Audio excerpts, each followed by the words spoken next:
સમય જતા જ્યારે મૈત્રી વધી, જો કોઈની સાથે તરત ને તરત મૈત્રી થઈ હોય ને એટલે કંઈ માગવા ના મંડાય, કંઈ કહેવા ના મંડાય, આમ કરી દેજો ને આમ આપી દેજો ને આમ થશે, આમ એવું ના કરાય.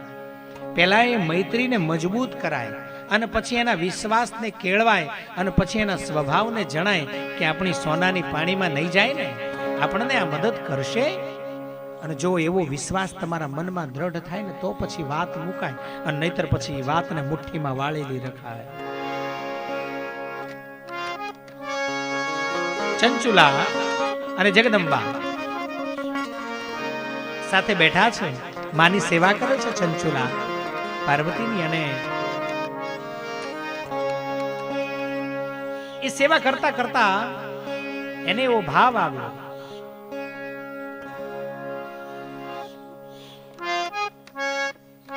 મારો પતિ ક્યાં હશે, શું કરતો હશે? બિંદુકની વાત કરે છે. આ એની પત્ની હતી ને. માં,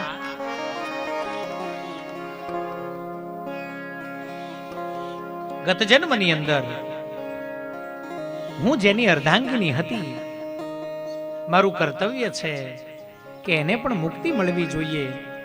માં, જાણી ન શકાય કે એ ક્યાં હશે. અને ત્યારે જગદંબાએ કહ્યું, ઘોર પાપી, દુષ્ટ, નરાધમ, પૃથ્વી ઉપર એને એટલા બધા અધમ કૃત્યો કર્યા હતા. એ અધમ કૃત્યોથી એને નરકવાસ મળ્યો અને ઘણા બધા નરકોને કેટલાય સમય સુધી ભોગવી અને એ વળી પાછો વિંધ્ય પર્વત ઉપર પિશાચ યોનિની અંદર પડેલો છે. આનાથી ચંચુલાને બહુ દુઃખ લાગ્યું છે. માં, આને ઉગારી ન શકાય, ઉગારી શકાય ને. જેમ તું ઉગરી એવી રીતે એને પણ ઉગારી શકાય. તો માં, શું કરવું જોઈએ? એટલે જગદંબાએ આજ્ઞા કરી, નારદજીના મૃત્ય તુમરુને બોલાવ્યા છે અને તુમરુને કહ્યું, આની સાથે વિંધ્ય પર્વત પર જાઓ. બિંદુક નામનો એક મહાપિશાચ ત્યાં નિવાસ કરી રહ્યું છે અને પિશાચને ગમે તે ભોગે ને સંજોગે શિવ કથા સંભળાવો. તુમરુ ચંચુલાની સાથે વિંધ્ય પર્વત ઉપર ગયા છે. જઈને બેઠા ને જ્યાં ભગવાનના નામનો આરાધ કર્યો છે ત્યાં તો આ પિશાચ આમ તેમ દોડવા લાગ્યું છે.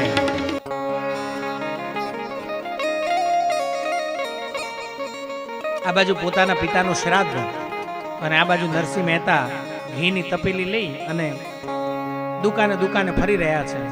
વેપારીઓ બહાના કાઢે છે, કોઈ ઘી આપતું. નરસિંહ મહેતા પણ, કારણ કે લેવાનું ઉધાર એટલે બહુ જલ્દી બોલી શકાય નહીં, પણ તે છતાંય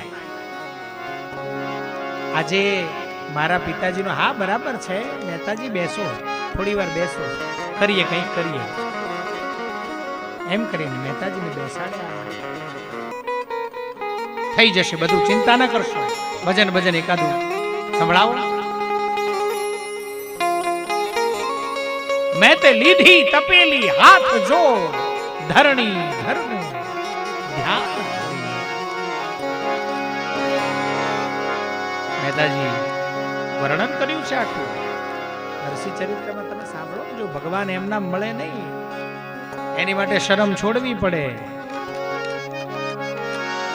મેં તે લીધી તપેલી હાથ જો, ધરણી ધરનું ધ્યાન ધરી. ભગવાનનું નામ લેતા લેતા આખી બજારમાં રખડ્યા છે, પણ કોઈએ સામું જોયું નથી. એટલે ભગવાનનું નામ લઈને જ્યારે તમે રખડશો ને, જ્યારે તમે બજારમાં નીકળશો ને, ત્યારે બધાય તમને બોલાવે જ એવું હાટું ન હોય, નાય બોલાવે, કોઈ જવાબ ન હોય દે. અને એનાથી જો તમને હજી ખોટું લાગે છે તો ભગવાનનું નામ છોડી દો, તમારા માટે નથી. એટલે શિવનું નામ એવું છે, ઠાકોરજીનું નામ એવું છે, જગદંબાનું નામ.